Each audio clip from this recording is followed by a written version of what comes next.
Welcome to TechieLeaper channel. In today's video, I'll show you how to fix Wi-Fi connected but no internet access on your Windows 10 laptop or desktop computer. Now, at first, just go to your start, right-click on it, and click on Run.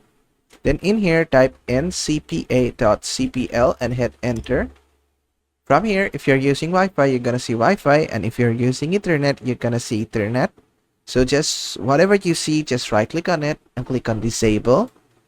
And after that, it will be disabled. Then just re-enable it. And after that, just right-click on the place and click on Refresh. And it should help you to bring your Wi-Fi. And if it does not, what you have to do is just close this and go to search and type CMD and run it as an administrator. Click on Yes. And after that, in here, you need to type these two commands. So just copy the first one and paste it.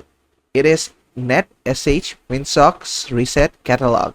Just type this and hit Enter. And you must restart your computer for this, but it has successfully been resetted. And after that, type the second command in, which is netsh int ip reset. Hit Enter. As you can see, it has resetted everything in our computer, network based. So we need to just go ahead and restart our computer, and after that, our problem will be fixed.